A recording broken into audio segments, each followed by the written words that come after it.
Hi friends, ఈరోజు sweet corn సీడ్స్తో upma తయారు చేసుకుందాం. దానికి కావాల్సిన పదార్థాలు: స్వీట్ కార్న్ గింజలు, ఆనియన్స్, 1 ఆనియన్, 2 to 3 మిర్చీస్, వెల్లుల్లి. ఈ సీడ్స్ని కొంచెం కచ్చగా గ్రైండర్ చేసుకోవాలి. ఇలా స్టవ్ ఆన్ చేసి బాండి పెట్టుకొని కొద్దిగా ఆయిల్ వేసుకోండి. కొద్దిగానే ఆయిల్ వేసుకోండి.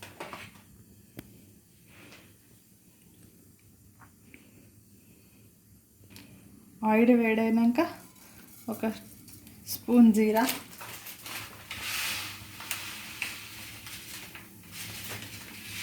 కొన్ని ఆవాలు,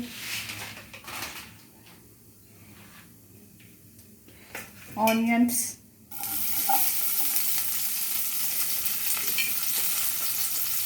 మిర్చి, వెల్లుల్లి.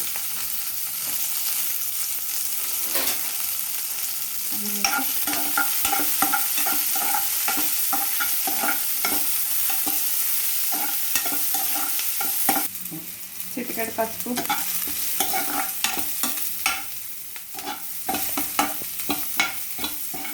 ఇవి వేగాక ఈ స్వీట్ కార్న్ వేసుకోవాలి.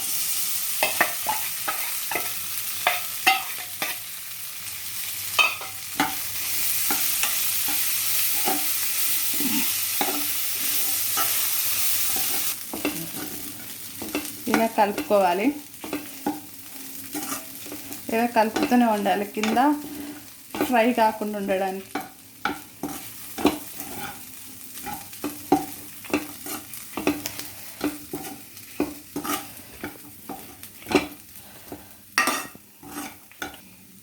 తగినంత సాల్ట్ వేసుకొని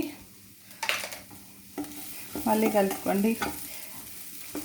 యాక్చువల్గా గ్రైండ్ చేసుకోకుండా దంచుకుంటే బాగుంటుంది. మేము గ్రైండ్ చేసుకున్నాం, అందుకే ఇలా అయినాయి. కాకపోతే మీరు రోట్లో వేసి కచ్చగా దంచుకోండి, ఇంకా బాగుంటాయి. మళ్ళీ ఒకసారి కలుపుకొని క్యాప్ పెట్టేసుకోండి. మధ్యలో మళ్ళీ క్యాప్ తీసేసుకొని కలుపుకుంటూ ఉండండి. మధ్యలో కలుపుకున్నారుగా, తీసేసి కలుపుకున్నాక రెడీ అయింది. Tasty sweet corn upma ready. ఇప్పుడు సర్వింగ్ బౌల్కి తీసుకుందాం. స్వీట్ కార్న్ ఉప్మా రెడీ అయింది. వేడివేడిగా సర్వ్ చేసుకుందాం. ఇది తింటే చాలా టేస్టీగా ఉంటుంది. స్వీట్ కార్న్ తోటే కాదు, నార్మల్ కార్న్ తోటి కూడా చేయొచ్చు. ఎవరి పిల్లలైతే తినకపోతే వాళ్ళ పిల్లలకి ఇలా చేసి పెడితే టేస్టీగా తింటారు, హెల్దీ కూడా.